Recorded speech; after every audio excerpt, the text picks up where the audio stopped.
Pakistan showbiz کی اداکارہ عریج فاطمہ نے کینسر میں مبتلا ہو کر صحت یاب ہونے کا انکشاف کیا ہے۔ عریج فاطمہ نے سوشل میڈیا پر اپنی چند تصاویر پوسٹ کرتے ہوئے مداحوں کو آگاہ کیا ہے کہ ان کی زندگی اچھی گزر رہی تھی اور وہ لمبی عمر کی توقع کر رہی تھی، لیکن اچانک انہیں کوریکو کارسینوما نامی ایک نایاب اور تیزی سے پھیلنے والے کینسر کی تشخیص ہوئی جو مولر پریگنینسی کے بعد پیدا ہو سکتا ہے۔ انہوں نے بتایا کہ گزشتہ 4 ماہ ان کے اور ان کے خاندان کے لیے انتہائی مشکل تھے، کیونکہ وہ کینسر سے جنگ لڑ رہی تھیں اور وہ اس بیماری کے بارے میں کسی سے بات نہیں کرنا چاہتی تھی، لیکن انہیں خوف تھا کہ لوگ ان کا مذاق اڑائیں گے۔ عریج کا کہنا تھا کہ ان کے 2 بڑے خوف تھے، اللہ کے سامنے حساب دینا اور اب ان کے خاندان کا کیا ہوگا۔ اداکارہ نے کینسر سے متعلق آگاہی پر بات کرتے ہوئے سب کو مشورہ دیا کہ اپنے باقاعدہ میڈیکل چیک اپ کروائیں۔ عریج نے اس مہلک بیماری سے صحت یابی کے بعد اسے اپنی دوسری زندگی قرار دیا ہے اور اپنے خاندان کی سپورٹ پر ان کا شکر ادا کیا ہے۔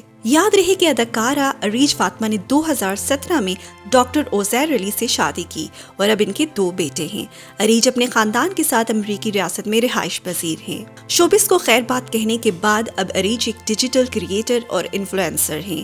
واضح رہی کہ عریج فاطمہ نے 2019 میں اپنے کامیاب ڈرامہ سیریل حسد کے بعد شوبز کو خیر بات کہہ دیا تھا۔ ان کے دیگر معروف ڈراموں میں ایک پل آپ کے لیے، عشق پرست اور ہم نشین شامل ہیں، تاہم اب وہ شوبز کو خیر بات کہہ چکی ہیں۔ مزید ایسی انٹرسٹنگ اور انفارمیٹیو ویڈیوز کے لیے چینل کو سبسکرائب کیجیے اور ویڈیو کو لائک کیجیے۔